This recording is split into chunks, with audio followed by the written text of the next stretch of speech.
తన శిష్యులు ఒక ప్రశ్న వేశారు. బాబా, ఒక గురువు కానీ మీ పరిస్థితే చూడండి, ఎందుకు అంతమంది గురువులు అవసరమయ్యారు? పంచసద్గురువులు అంటారు కదా, ఎందుకు అంతమంది గురువులు అవసరమయ్యారు?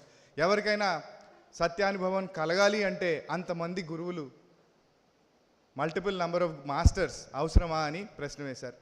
బాబా దానికి సమాధానం చెప్తూ ఇలా అన్నారు, నిజంగా సత్యానుభవం, భగవత్ అనుభవం ఏదైతే ఉందో అది కేవలం ఒక మాస్టర్ నుంచే వస్తుంది. కానీ కుతుబ్ లేదా పర్ఫెక్ట్ మాస్టర్ లేదా అవతారులకి గాడ్ కాన్షియస్నెస్తో పాటుగా క్రియేషన్ కాన్షియస్నెస్ కావాలి. కాబట్టి ఈ క్రియేషన్ కాన్షియస్నెస్ని కల్పించడానికి అంతమంది గురువులు అవసరం అవుతారు అని చెప్పారు బాబా. తన కేసులోకి వస్తే మొట్టమొదటి సద్గురు అయిన హజరత్ బాబాజాన్ తనకి గాడ్ రియలైజేషన్ ప్రసాదిస్తే నుదుటిపై ముద్దాడి ఆ యొక్క ప్రసాదాన్ని తానికిస్తే సద్గురువులందరూ కలిసి ఆ యొక్క క్రియేషన్ కాన్షియస్నెస్ని మళ్ళీ తిరిగి బాబాని ఈ విశ్వ కార్యక్రమం గురించి తీసుకురావడం జరిగింది. అయితే బాబా దీన్నే ఇంకో రకంగా చెప్పారు. Babajan gave me a rupee, Upasni Maharaj made me realise the value of that rupee అని చెప్పారు. అంటే ఒక రూపాయి నాకు బాబాజాన్ దగ్గర నుంచి లభించింది, దాని యొక్క విలువ నాకు ఉపాస్ని మహారాజ్ ద్వారా లభించింది అని చెప్పడం జరిగింది. అయితే మనకి ఈరోజున్న అవకాశంలో, బాబా ప్రసాదించిన అవకాశంలో సెప్టెంబర్ మాసంలో 2 ముఖ్యమైన సంఘటనలు ఈ ఇద్దరు సద్గురువులకి సంబంధించిన విషయం. 21 సెప్టెంబర్ 1931 సంవత్సరంలో హజరత్ బాబాజాన్ తన యొక్క భౌతిక కాయాన్ని విడిచిపెట్టి ఈ ప్రపంచాన్ని విడిచి వెళ్ళిపోయారు. అలాగే ఉపాస్ని మహారాజ్ తన ఆశ్రమం, సాకోరి ఉన్న ఆశ్రమంలో ఉండగా బాబా 3 ఇంక్రెడిబుల్ వీక్స్ అనే ఒక సమావేశం తన పాశ్చాత్యక ప్రేములతోటి గడిపారు. మన అందరూ వీడియోస్లో కూడా చూసాం, ఫిల్మ్స్లో. అయితే అందులో భాగంగా 20వ తేదీన ఈ ఫాలోవర్స్ని, బాబా ప్రేమికుల్ని తీసుకెళ్ళి తనతో పాటుగా బాబా సాకోరి వెళ్ళడం జరిగింది. ఎన్నో సంవత్సరాల తర్వాత బాబా స్వయంగా ఉపాస్ని మహారాజ్ యొక్క ఆసనానికి వందనం చేసి వాళ్ళందరికీ కూడా ఆ యొక్క ఆధ్యాత్మిక వాతావరణం యొక్క భాగ్యం కల్పించారు. అయితే ఈరోజున్న సమయంలో బాబాజాన్ గురించి 2 విషయాలు చెప్పుకుని ఆ తర్వాత ఆ యొక్క సాకోరీలో బాబా గడిపిన సమయం దాని గురించి వెళ్దాం.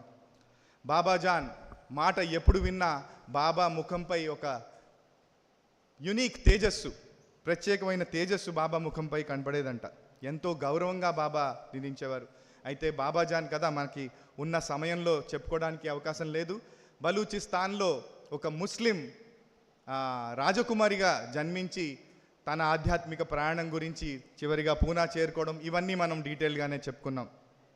1913 సంవత్సరంలో మేర్వాన్, ఇంకా మెహర్ బాబాగా బాబా ఆ యొక్క స్థితికి చేరలేదు. మేర్వాన్ని ఆ డెక్కన్ కాలేజ్లో చదువుతున్న రోజుల్లో కలిసి తనతో సహవాస భాగ్యాన్ని, అలాగే ఆ భగవత్ సాక్షాత్కారాన్ని కాలక్రమంగా ఇవ్వడం జరిగింది. బాబా తన్ని fakir of fakirs and the emperor of emperors అనేవారు, చక్రవర్తి. తను కూడా నేను ఆడదాన్ని కాదు, నేను పురుషుణ్ణి, నేను చక్రవర్తిని అని నన్ను సంబోధించండి అని చెప్తూ ఉండేది.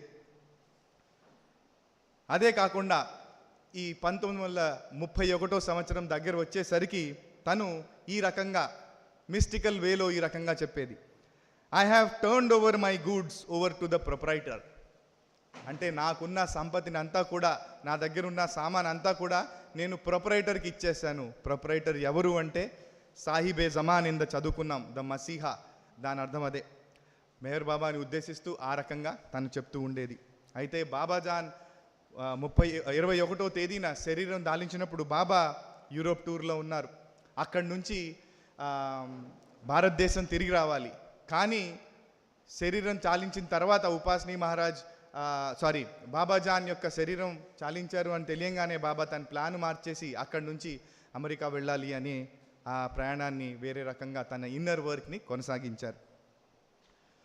అయితే బాబాజాన్ పూనా నగరంలో ఏ వేప చెట్టు కింద అయితే మేర్వాన్ని కలవడం జరిగిందో, ఆ భగవత్ అనుభవాన్ని కలిగించడం జరిగిందో, అక్కడే తను ఖననం చేసి సమాధి కూడా అక్కడే కట్టడం జరిగింది. అదే కాకుండా బాబా ఆ రోజుల్లో 4,000 రూపాయలు కాంట్రిబ్యూట్ చేసి ఆ సమాధి కట్టించమని మహమ్మదీయన్ అనుచరులు ఉండేవారు కదా, వాళ్ళకి ఇన్స్ట్రక్షన్ ఇవ్వడం జరిగింది. పూనా నగరం అంతా కూడా బాబాజాన్ శరీరం జాలించిన తర్వాత ఆ శోకంలో మునిగి వాతావరణం అంతా కూడా మబ్బులు మాసినట్టుగా, ఏ రకంగా చెప్తున్నారంటే బాబూజీ, బాబాజాన్ శరీరానికి ఒక తొడుగులాగా ఒక షాల్ కప్పినట్టుగా వాతావరణం ఆ రకంగా తయారైందనమాట. సో అంతమంది జనం ఎవరు కూడా ఎప్పుడూ చూడలేదు ఆ యొక్క ఫ్యూనరల్లో అనేది మనకి ఈ ఫోటో రూపంలో కూడా తెలుస్తుంది.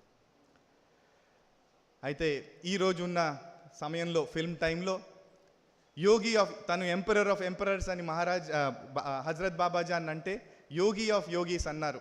ఉపాసనీ మహారాజ్ తన చేసిన ఉపాసన దీక్ష వల్లనే ఉపాసనీ మహారాజ్ అనే పేరు ఆయనకు వచ్చింది.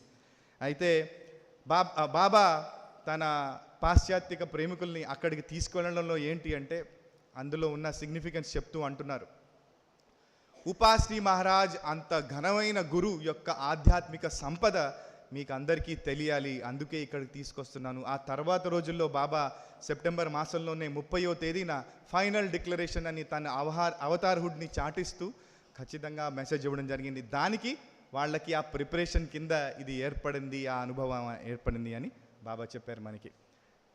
20 నిమిషాల ఫిల్మ్ అండి. ఉన్న సమయంలో